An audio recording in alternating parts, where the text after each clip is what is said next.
students, I welcome you all on behalf of Mahatma Gandhi English Medium School, Badgaon. So students, we are going to start our online classes and today's topic is हम भारत के Bharat class पे first chapter. Okay? So I read the lesson and you listen carefully. I explaining also and then you write down these difficult words in your notebook. First, I read the lesson. हम भारत के भरत खेलते शेरों की संतान से, कोई देश नहीं दुनिया में बढ़कर हिंदुस्तान से। इसमें जो राइटर है वो ये कह रहे हैं कि हम भारत के भरत है। भरत कौन थे? राजा दुष्यंत के बेटे, जो क्या शेरों के साथ खेलते थे। तो हम भी उनके जितने ब्रेव है, उनके जितने हम में ताकत है कि हम भी शेरों की संतान से खेल सकते हैं। मतलब बड़े बड़े लोगों से, जो बड़े बड़े दुश्मन है अपने देश के है, जो भी है, उनसे हम मुकाबला करने की हिम्मत रखते हैं। कोई देश नहीं दुनिया में, ऐसी वर्ल्ड में और कोई कंट्री नहीं है जो कि अपने इंडिया के कंपैरिजन में इक्वल हो।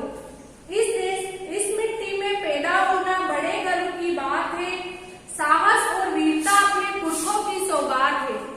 तो इसमें यह है कि इस भारत भूमि में अपने को जो अपना बर्थ हुआ है वो अपने लिए बहुत प्राउड की बात है, अपने लिए गर्व की बात है कि अपने को इस भारतीय संस्कृति में अपना जन्म हुआ है। साहस और वीरता, जो अपने में अंदर से ब्रेवनेस है, जो अपनी ताकत है, वो अपने को अपने पूर्वजों से मिली हुई है। तो अपने जैसे पूर्वज थे, जो महान राजा हुए, महान वीर हुए, उनसे अपने को ये साहस मिला हुआ है। बड़ी बड़ी ज्वालाओं से कम नहीं यहाँ चिंगारियां, कांटे पहले फूल बाद में देती है फुलवारियां। कभी दहकते कभी महकते, जीते मरते शान से, कोई देश नहीं दुनिया में बढ़कर हिंदुस्तान से। कभी बड़ी बड़ी ज्वालाओं से कम, मतलब कोई यहाँ पर जो चिंगारियां हैं, जो छोटे मोटे विवाद है वो भी बहुत है, लेकिन यहाँ पर बहुत सारी ऐसी भी चीजें हैं जो अन्य दूसरे कई किसी देश में नहीं है। यहाँ पर फूल बाद में खिलता है, पहले कांटे होते हैं। जैसे कि आप रोज को देखो, रोज के पहले कांटे आते हैं, फिर उसमें फ्लावर का ब्लॉसम होता है। कभी दहकते कभी महकते, कभी हम दहकना मतलब कभी हम सैड हो जाते हैं, कभी हम हैप्पी हो जाते हैं, लेकिन यहाँ पर भारत देश में हम जीते भी शान से हैं, मरते भी शान से हैं। इस देश से बढ़कर और कोई देश नहीं है भारत में। Okay students, so that's are the difficult word I am explaining. संतान दैट मीन औलाद, सौगात दैट मीन उपहार या भेंट जिसको अपन गिफ्ट बोलते हैं, पुरखों या पूर्वजों जो हमारे एंसेस्टर्स है। दहकना दुखी होना, सैड होना। समर यानी दुख। अचरज यानी आश्चर्य, सरप्राइज होते हैं वो आश्चर्य। व्रत यानी उपवास या कुछ नियम रखना। पहरेदारी यानी रखवाली। ठीक है स्टूडेंट, कूद समर में आगे आए जब भी हम ललकार ने, उंगली दांतों तले दबाई अजरत से संसार ने। अजरत दैट मीन आश्चर्य, सरप्राइज, कि जब भी हमारे भारत में किसी ने आक्रमण किया है, किसी भी देश अदर कंट्री ने हमारे भारत पे कब्जा करना चाहा, तो हमारे देश के जो वीर जवान है, वीर बहादुर सैनिक है, उन्होंने उनको ऐसा जवाब दिया है कि उन्होंने दांतों तले उंगली दबाई है, मतलब उनको पराजित किया है, उनको हरा दिया है। और पूरे वर्ल्ड ने उसको देखा है कि how surprise India to all the country. All countries persons have great braveness and strength।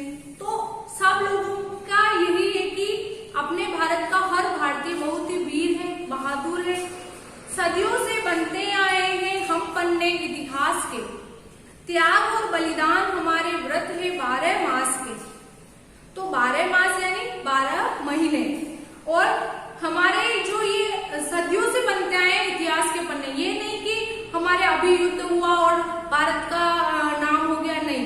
जब से हमारा इतिहास है हमारे पास, जब से हमारे इतिहास को हम पढ़ते हैं, जितना पुराना इतिहास है, हमको ये पता चलता है कि हमारे देश के लोगों ने कितना त्याग दिया है, कितना बलिदान दिया है, चाहे वो पन्ना धाय का हो प्रताप का हो, हर एक, चाहे हमारे स्वतंत्रता सेनानियों जिन्होंने अंग्रेजों को भगाया है यहाँ से, उन सबका हमको यही इतिहास से पता चलता है कि उन्होंने त्याग और बलिदान दिया है। जब भी निकला हीरा निकला यहाँ किसी भी खान से, कोई देश नहीं दुनिया में बढ़कर हिंदुस्तान से। जब भी निकला हीरा निकला मतलब ये नहीं कि खोदा है हीरा निकला है, ऐसा नहीं। खोदोगे तो पत्थर और कोयले ही निकलेंगे, लेकिन हीरे का मतलब है कि अपने देश की चारों ओर की जो सीमाएं हैं, चाहे उत्तर से लेके दक्षिण तक, पूर्व से लेके पश्चिम तक, हर एक क्षेत्र से महान वीर उत्पन्न हुए हैं, महान राजा पैदा हुए हैं, जिन्होंने अपने देश की गौरवशाली इतिहास बनाया है।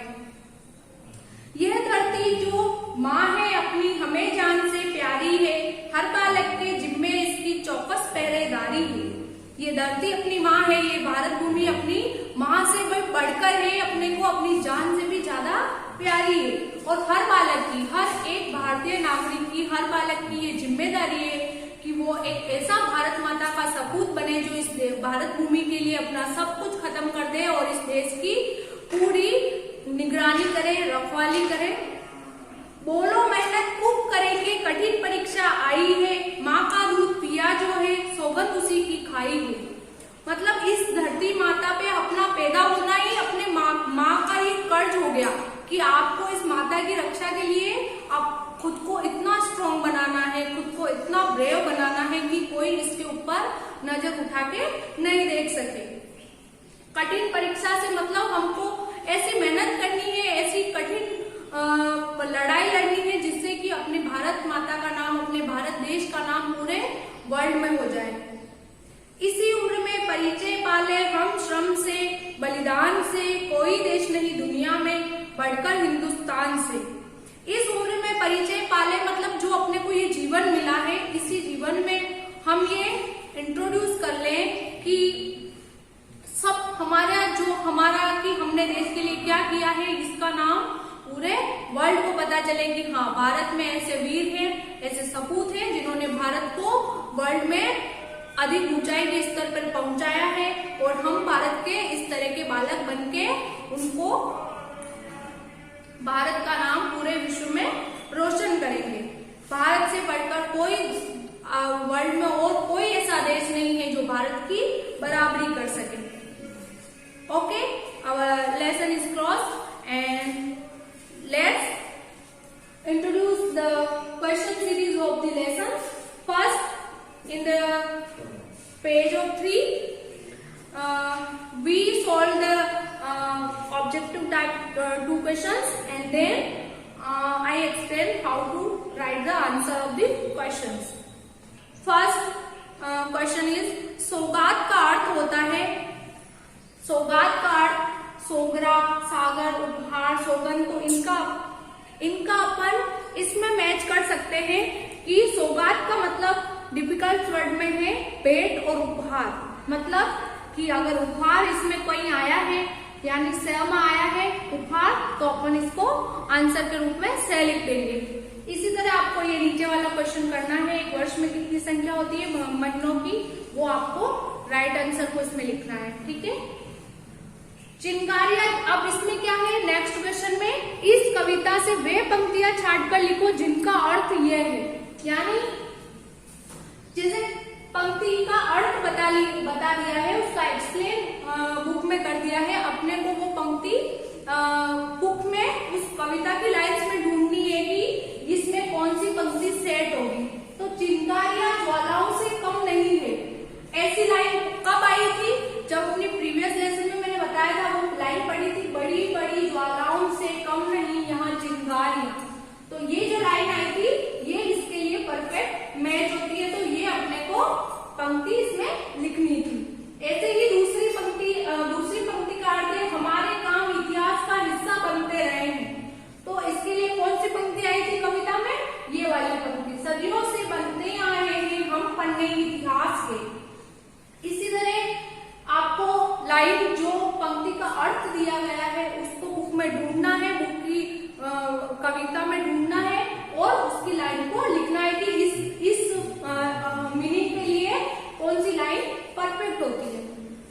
बाकी के दो और जो है वो आपको खुद कविता से ढूंढ के और उसके इस तरह से पंक्ति लिख के और वो पंक्ति आपको कॉपी में लिखनी है, ठीक है। इसके बाद क्वेश्चन आंसर कर लेते हैं।